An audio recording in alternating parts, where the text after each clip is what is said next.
So this is every book that is on my physical TBR. I know we can't see them all properly, but we're going to get into them, don't you worry. Hello everybody and welcome back to a new video. Today I thought I would do a little video showing you what exactly is on my physical TBR. Now, fair warning, disclaimer here, I know that I'm not going to have as many books on my physical TBR as a lot of other people, a lot of other content creators and book readers and everything like that, because it was actually one of my goals for last year to not buy as many books and to shop my physical TBR. I have been on a book buying ban all of this year up until very recently, so I have been pretty good at not buying books and trying to read the books I already have because it was getting out of hand. So that being said, my TBR is definitely more manageable and realistic, I would say, compared to a lot of the other book content creators you might see. But I love that because I can find it very overwhelming when I have even all of these books, never mind even more. Of choosing what to read, especially being a mood reader, it can be difficult. But I thought I would show you every single book that is on my TBR. I think I have around about 60, I want to say. I have split it off into sections. I've got like fiction, romance, of course is the biggest, fantasy, fiction, everything like that. So let's just get into it. I am going to kickstart with the romance pile because it is huge. Romance, of course, is the biggest pile that I have because I am a romance girly through and through. I love a romance book, I love a little rom-com. So let's just get into this pile.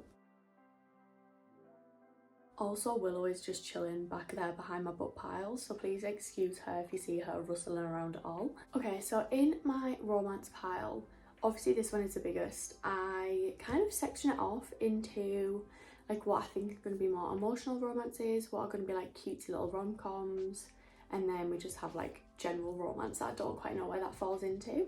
So we'll start off with the spring summer kind of rom-com vibes. This pile is the biggest because I love a cutesy little rom-com. Up first I have a few books by Sarah Adams. So I have When in Rome, Practice Makes Perfect and The Rule Book. I have not read a single Sarah Adams book, but did I go and buy this even though it's a new release and I've not read any of her previous books? Yes, I did. I've just heard such good things about her writing, about these books. I think that they give very much like rom-com cutesy kind of vibes. Like don't really require too much brain power but in the best way. Cute settings and just very easy to read, so I'm very excited to read these. The covers are actually so cute. Normally I don't like people on covers, like cartoons or real people, but I think these are actually stunning. So I cannot wait to get to these. I'm hoping I'll get to them soon, or at least one of them soon, because I really do want to read them this summer. Then another newbie that I've recently picked up, which I don't know if I can actually count as being on my physical TBR because this is my current read, is Just for the Summer by Abby Jimenez. I absolutely love her writing style. I think she does a rom-com so well, but always has like a little bit of a deeper theme in there. So easy to read, so easy to digest, always love the couples. So I am currently 3 chapters into this, so I'm not very far.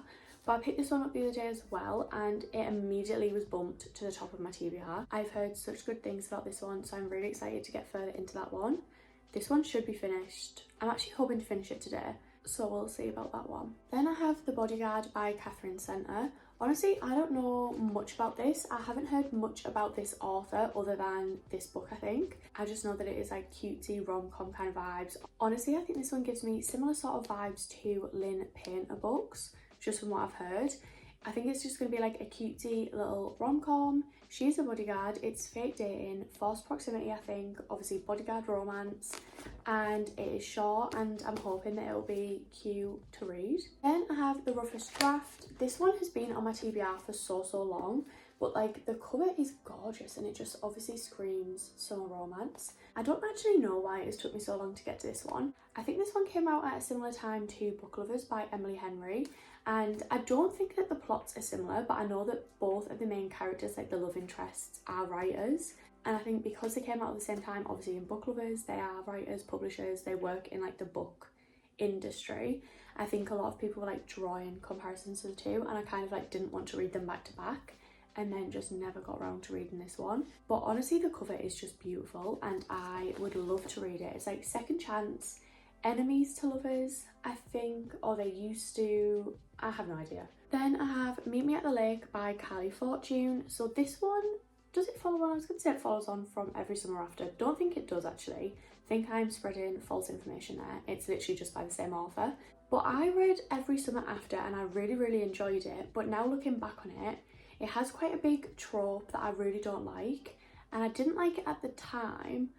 But now, apparently, I think the trope comes up in this book as well. And I'm like, not really a huge fan of that being an ongoing trope in different books. So I don't know if I like this one. It did put me off it a little bit. But honestly, I have absolutely no idea what this book is about, apart from hearing about that one specific trope.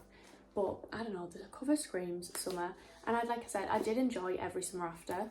So maybe I'll get to this one, but I've just heard mixed reviews. Then I have The Graham Effect by Elle Kennedy. So I think this one follows on from the Off-Campus series. I don't think it like follows on directly, but it follows one of the couple's kids, I think.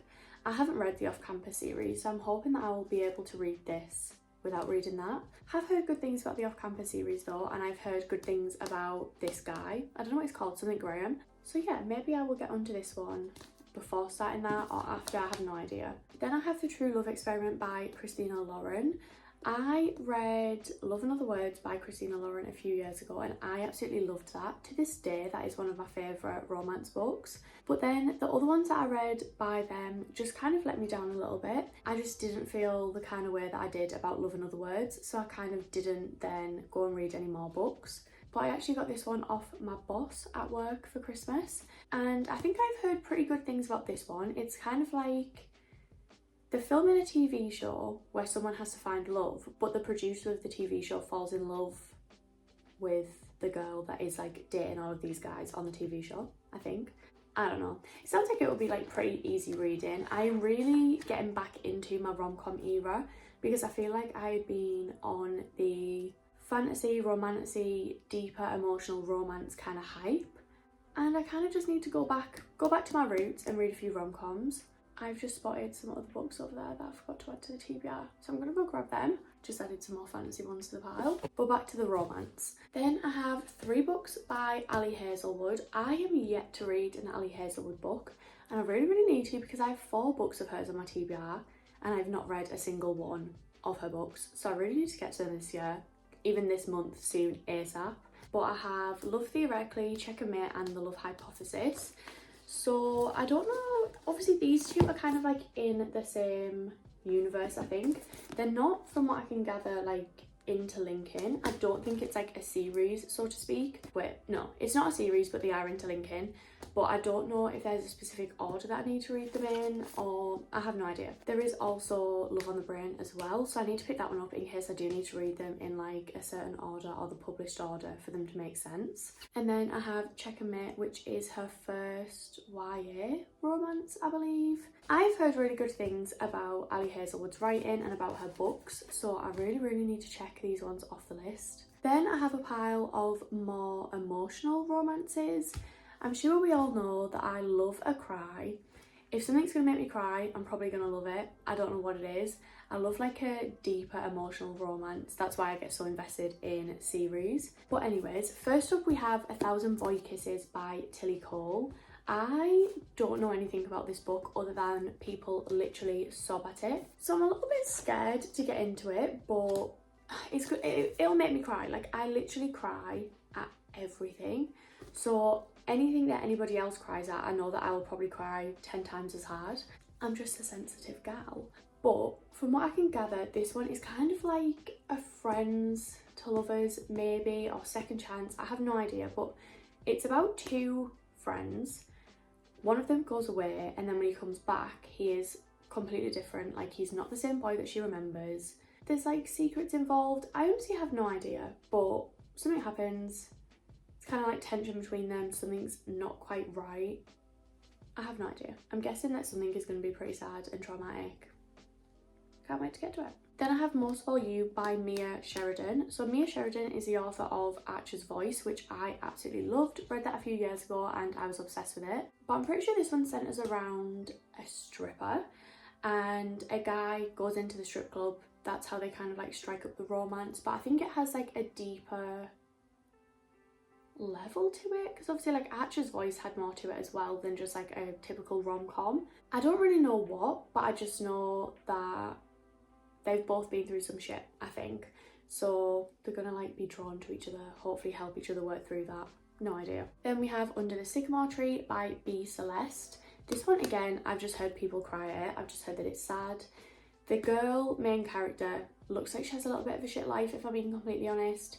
Her twin sister dies, her dad's left, she has been diagnosed with the same disease that killed her sister, and her mum is not really coping with it. So she meets this guy, he's a brooding athlete, but then it says nothing good lasts forever. So I have no idea. I don't know if she's gonna die, I don't know if she's gonna... I honestly have no clue. But it doesn't really sound great, it doesn't fill me with much hope. Then I have The Way I Used to Be by Amber Smith. This book I know focuses around sexual assault, and I'm pretty sure that it focuses around the female main character trying to work through that and get over that and sort of go back to the way she used to be, her life before that trauma happened. So I don't know, I think it's going to be pretty heavy, and I'm not sure if I'm mentally ready to be reading such a topic.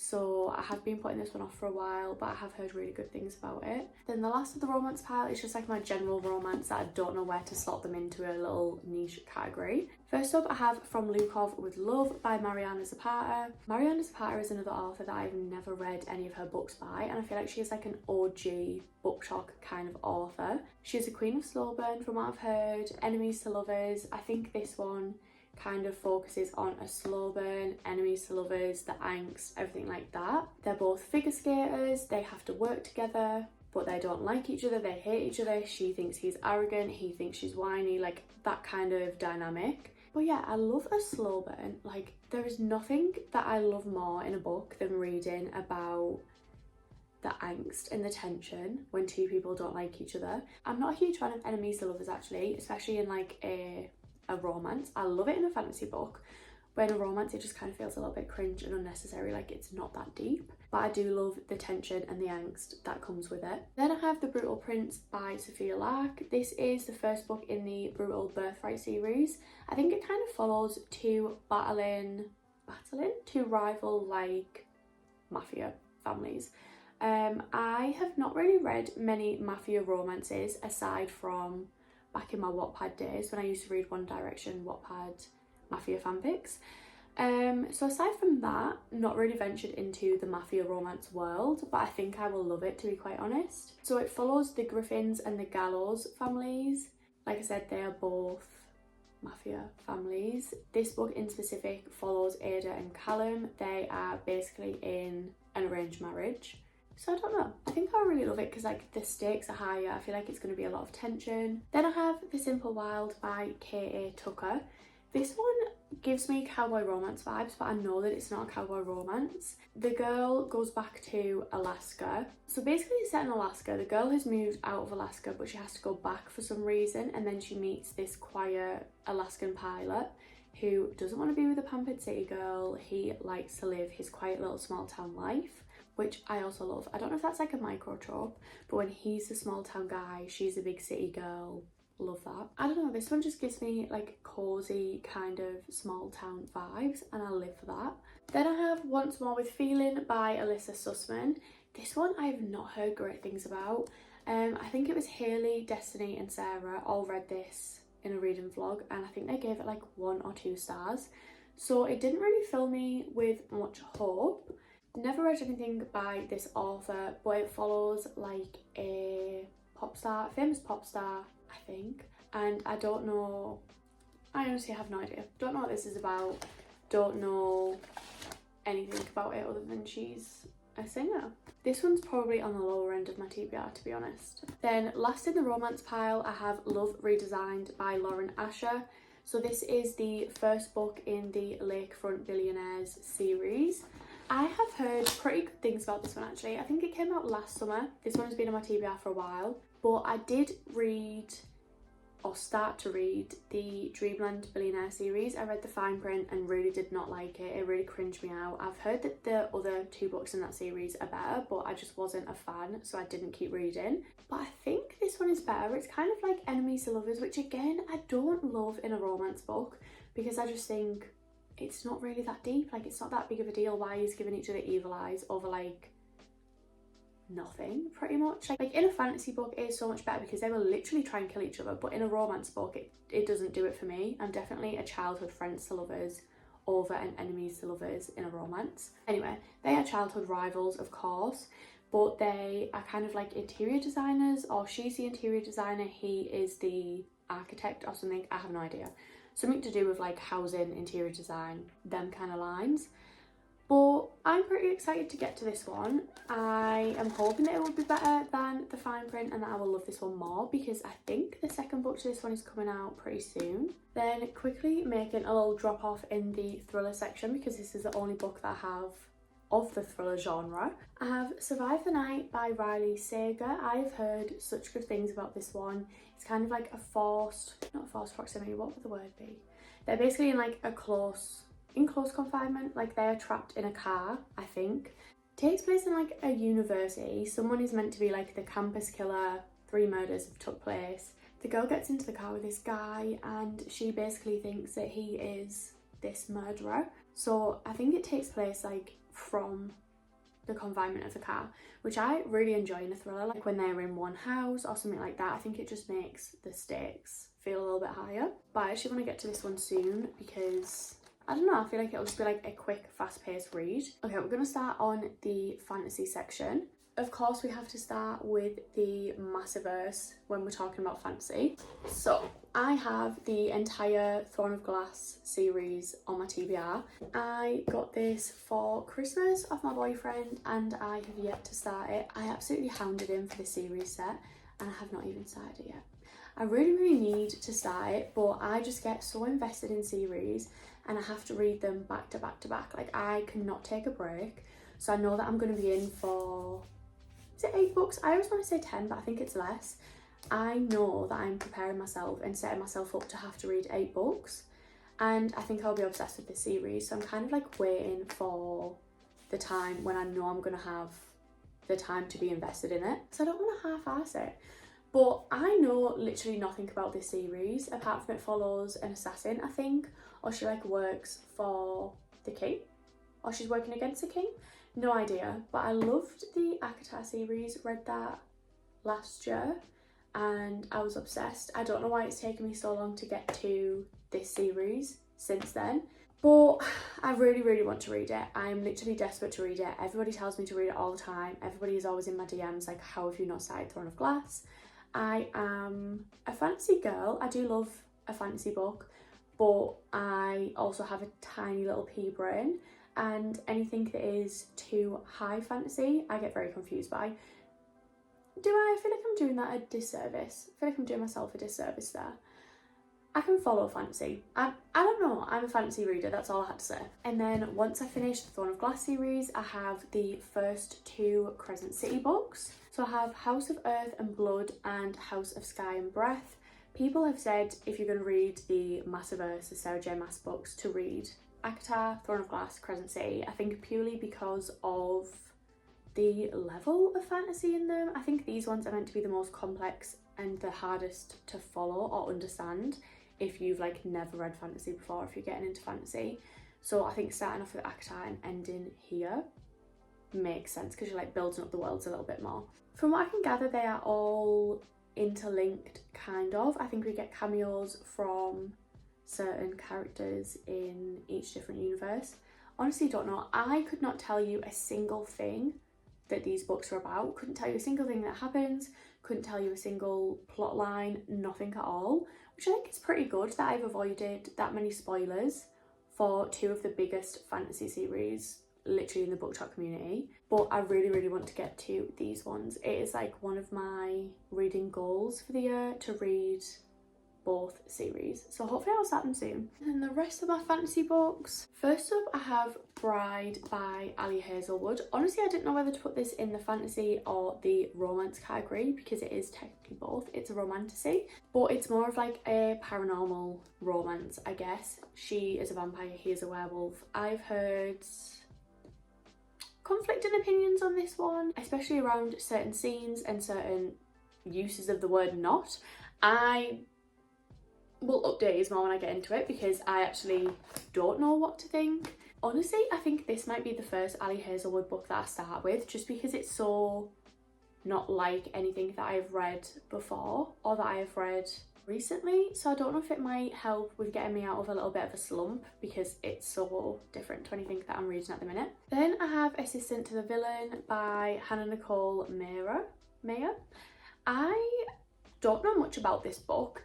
I think it's kind of like a lower stakes fantasy, almost like a fantasy, not comedy, but basically somebody gets a job for the town's villain, or like this evil villain, which already makes me think like the stakes are pretty low if you're, I don't know, do you know what I mean? It seems kind of goofy to me, but not in a bad way. Then I have To Kill a Kingdom by Alexandra Christo. I really don't know much about this.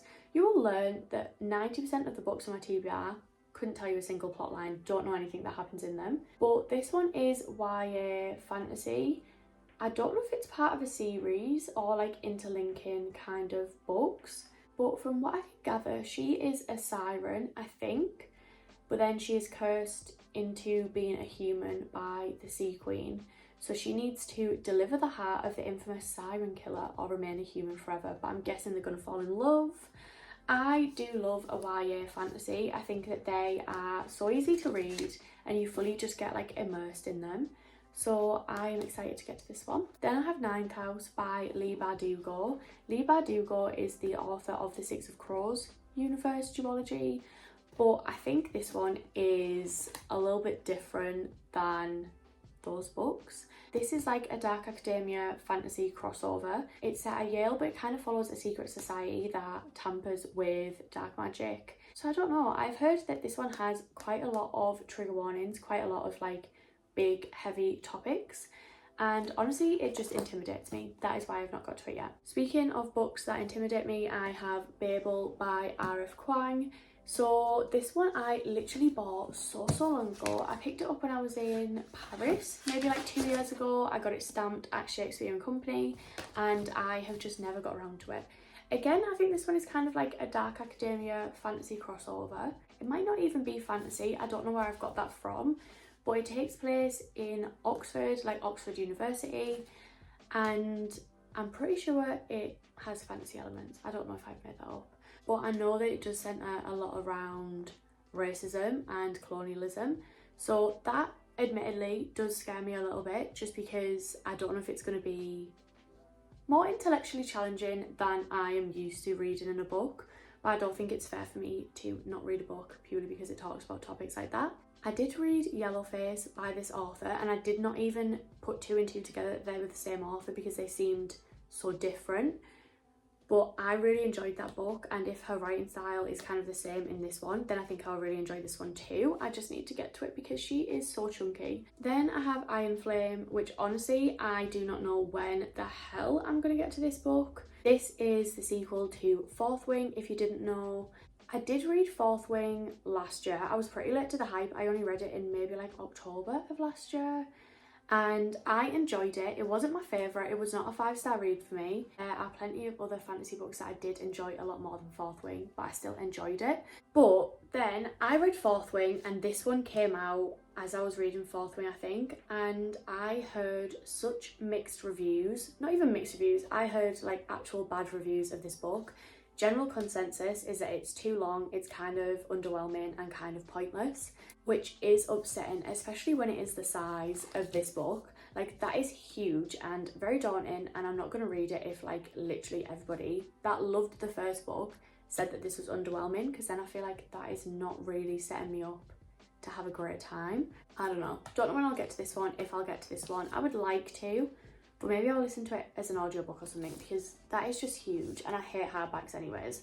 Then I have Never by Jessa Hastings. I simply cannot believe that this book is still on my TBR and that I have not read it by now. I think it's just because when this book first came out, there was a lot of controversy around it, a lot of mixed opinions on it, and it kind of put me off. I wanted to wait for like the dust to settle a little bit before I got into it, because if you don't know, Jessa Hastings is one of my all-time favourite authors. She writes the Magnolia Park series, which is one of my all-time favourite worlds, all-time favourite series. I love them so much. And I was scared when people were saying that they literally did not like this at all and that they didn't get it and that it was so different, which it's going to be. It's fantasy, it's a retelling of Peter Pan.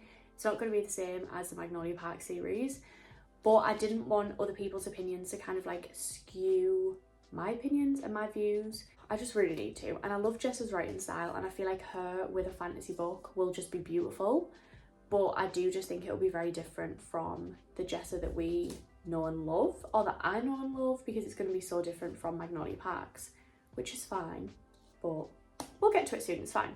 Another one that I cannot believe is still on my TBR is Divine Rivals by Rebecca Ross. This one I've heard such good things about. It's enemies-ish to lovers, I think, rivals to lovers, I should say.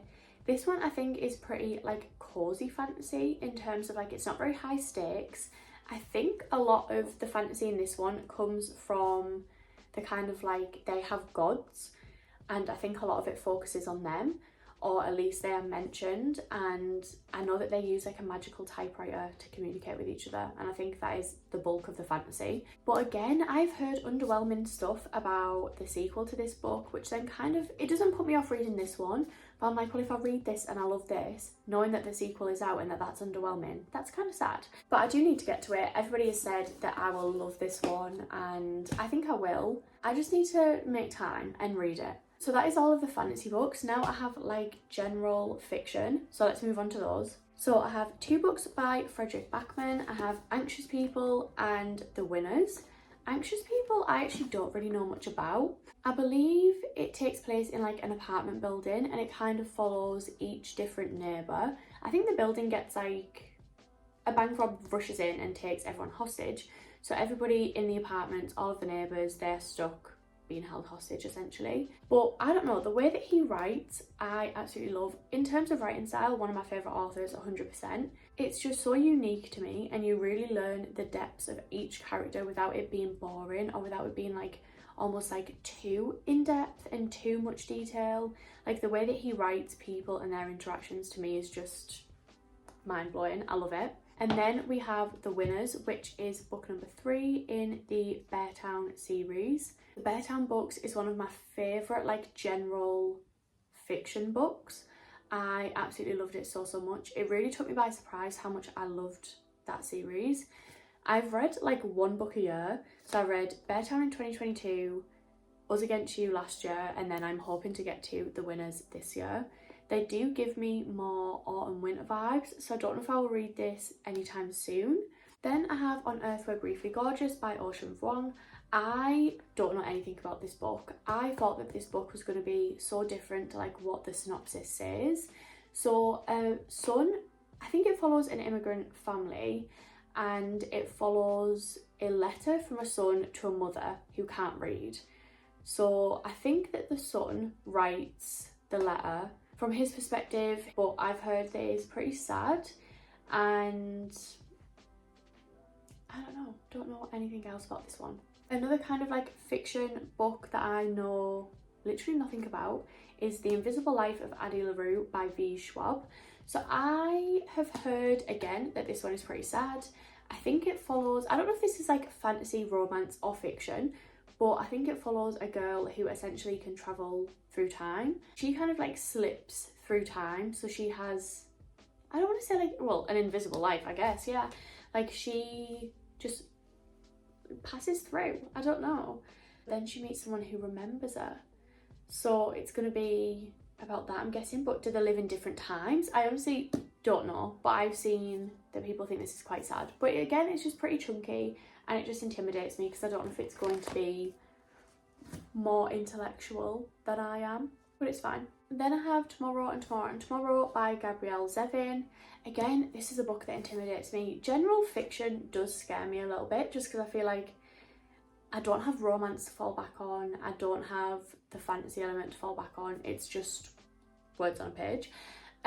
So I don't know what this is about. It kind of is about romance-ish, about love. Every time I talk about this book, I bring up the fact that I think it centres around video games. I don't know. This one doesn't really appeal to me that much anymore, but I have heard that it is really, really good. So I do want to get to it, but I don't feel invested in this book enough to start it yet. Then kind of romance, kind of fiction is Cleopatra and Frankenstein by Coco Melos. This one I don't think has literally any plot. I think it is kind of more character driven. I picked this up purely for the cover because the cover is stunning. It's set in New York. She meets a guy, he's older. I think it kind of honestly just follows their marriage. No idea. I don't know. Like I said, I think it's more character driven, no plot, just vibes, kind of vibes. I have The Kite Runner by Khaled Hosseini. So I've read A Thousand Splendid Suns, also by this author, and I absolutely loved it. It is a book that I will recommend to everybody all of the time. I read it for the first time when I was about 16, I think, and I've read it probably about 3 times since then. I just love that book so much. Kite Runner I've read bits and pieces of because we actually had to read it when I was in college, I believe, and I read a little bit of it then, but I never fully read the whole book.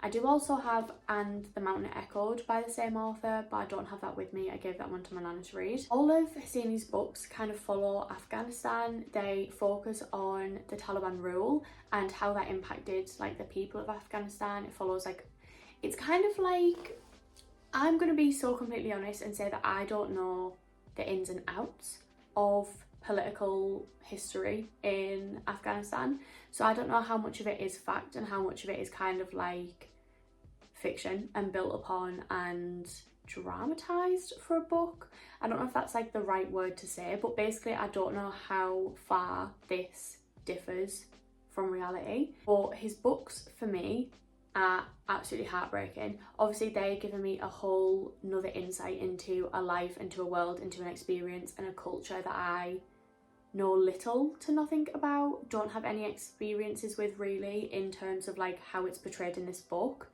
Then I have The Museum of Ordinary People by Mike Gale. I really have no idea what this is about, but it kind of gives me like cozy vibes. And I think this was in like a deal in the works, like the 3 for 6 kind of deal, and I had recently seen Read by Sophie on Instagram rate this quite highly, I think. So I picked it up, but I don't know what it's about. It gives me kind of like nostalgic, cozy, wholesome vibes. Someone's moving house, she has to get rid of some sentimental belongings, and a friend tells her about the Museum of Ordinary People, a place that keeps beloved items from everyday lives. So I think she goes there and obviously she's looking through all of these items. Last up in the fiction category is Piglet by Lottie Hazel. I started this book, I got 20 pages in, and I really need to stick with it, but again, I feel like I get so in my head about fiction books because I think that I'm not clever enough for them. I say that like I'm actually pretty clever, like not to toot my own horn guys, but I'm pretty book smart. I just have no common sense. But like I get intimidated by books like this because I think like I'm not clever enough to read it, I can't read into them, all these interpretations, like it's too in-depth, too deep, too complex for me. It probably is not. I couldn't tell you if it is or not because I literally got 20 pages in, but I've heard really, really, really good things about this one, so I do really need to stick with it, but I have no idea what the plot is to explain it to you. I just know it follows the main character, Piglet. She kind of works in food, like she is a food editor, I believe. So there's like a lot of metaphors, a lot of references to food and everything like that. So I have no idea. Couldn't tell you what the plot of it's going to be. Then last up, I have 2 autobiographies kind of vibes. I have Bright Precious Thing by Gail Caldwell. So this one is feminist based, I believe.